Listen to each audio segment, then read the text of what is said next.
আপনারা সবাই জানেন আমাদের সবচেয়ে গুরুত্বপূর্ণ কাজ হচ্ছে একটি অবাধ সুষ্ঠু নির্বাচন আয়োজনের মধ্য দিয়ে নির্বাচিত সরকারের কাছে দায়িত্ব হস্তান্তর। আমরা রাজনৈতিক দলগুলোর সঙ্গে আমাদের নিয়মিত যোগাযোগ অব্যাহত রেখেছি, বিভিন্ন ইস্যুতে তাদের মতামত নিয়ে যাচ্ছি। সরকারের সিদ্ধান্ত গ্রহণে এসব মতামত অনেকাংশে প্রতিফলিত হচ্ছে। চলমান সংস্কার প্রক্রিয়ায় তাদের প্রতিটি মতামত সক্রিয়ভাবে বিবেচনায় নেওয়া হচ্ছে।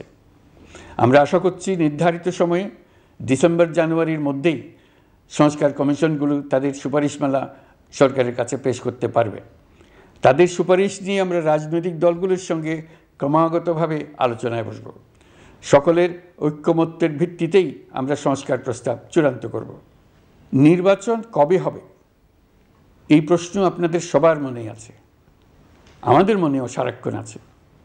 আপনারা লক্ষ্য করেছেন নির্বাচন আয়োজনের লক্ষ্যে আমরা প্রয়োজনীয় পদক্ষেপ নিতে শুরু করেছি।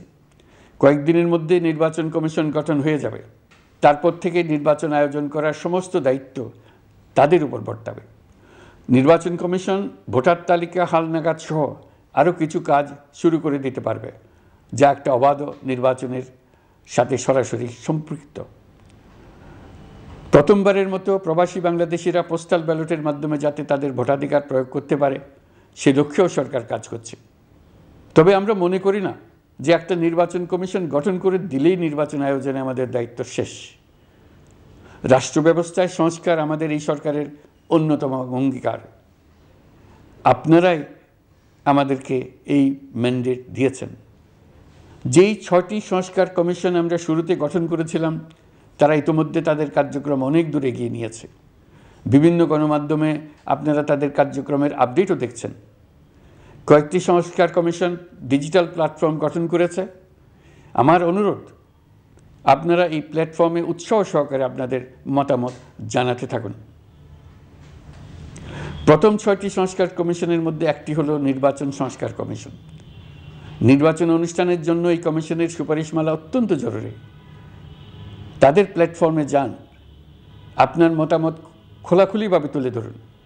আপনি দেশের মালিক, আপনি বলে দিন আপনি কি চান, কিভাবে চান। নির্বাচন নিয়ে আপনাদের সকল বক্তব্য বিনা দ্বিধায় বলতে থাকুন। আপনার মনের কথা তুলে ধরুন। আমার অনুরোধ সংস্কারের কথাটাও একই সঙ্গে বলুন। সংস্কারকে পাশ কাটিয়ে যাবেন না। নির্বাচনের কথা বলার সঙ্গে নির্বাচন ও অন্যান্য ক্ষেত্রে সংস্কারের কথাটিও বলুন। সংস্কার হলো জাতির দীর্ঘমেয়াদী জীবনী শক্তি। সংস্কার জাতিকে বিশেষ করে আমাদের তরুণ তরুণীদের নতুন পৃথিবী সৃষ্টির সুযোগ দেবে। জাতিকে বঞ্চিত করবেন না। নির্বাচন আয়োজনে যে সংস্কার কমিশনের সুপারিশমালায় রাজনৈতিক দলসমূহ এবং দেশের সকল মানুষের মতামত অপরিহার্য, সেই কমিশন হলো সংবিধান সংস্কার কমিশন। এই সুপারিশমালার যে অংশ সকলের কাছে গ্রহণযোগ্য হবে তার ভিত্তিতে নির্বাচনী আইন সংশোধন করতে হবে।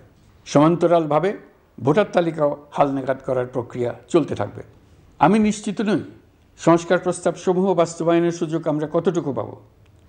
তবে আমি আপনাদের কথা দিচ্ছি, আপনারা সুযোগ দিলে প্রয়োজনীয় কিছু অত্যাবশ্যকীয় সংস্কার কাজ শেষ করেই আমরা আপনাদের কাঙ্ক্ষিত নির্বাচন আয়োজন করব। ততদিন পর্যন্ত আমি আপনাদের ধৈর্য ধারণ করার অনুরোধ করব।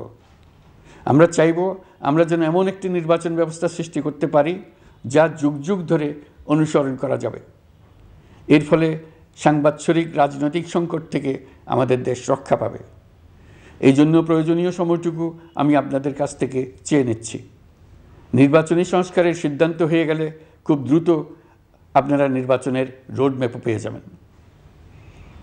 অন্তর্বর্তী সরকার সৃষ্টি হয়েছে রাজনীতিকে নীতির কাঠামোয় আনার জন্য এবং রাজনীতির জন্য নতুন পরিবেশ সৃষ্টির নিবিড় আকাঙ্ক্ষা থেকে। এই আকাঙ্ক্ষা পূরণ করা থেকে জাতিকে বঞ্চিত করবেন না।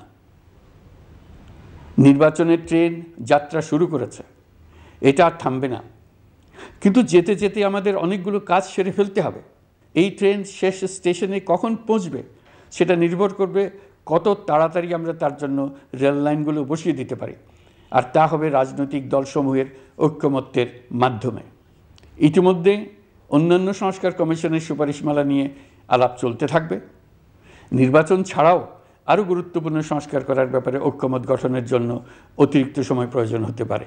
দেশবাসীর কাছে, বিশেষ করে রাজনৈতিক দলগুলির কাছে আমরা ক্রমাগতভাবে প্রশ্ন তুলতে থাকব, কী সংস্কার নির্বাচনের আগে আপনারা করে নিতে চান।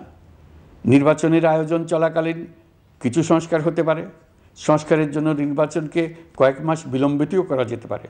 আমরা দুদিন পরে চলে যাব, কিন্তু আমাদের মাধ্যমে জাতির জন্য যে ঐতিহাসিক সুযোগ সৃষ্টি হলো, সেই সুযোগটা যেন কোনো রকমেই হাতছাড়া করে না দিই, এটার ব্যাপারে দৃঢ় থাকার জন্য আমি দলমত, নারী পুরুষ, ধর্ম, তরুণ, বৃদ্ধ, ছাত্র, ব্যবসায়ী, শ্রমিক, কৃষক নির্বিশেষে সবার কাছে আহ্বান জানাচ্ছি।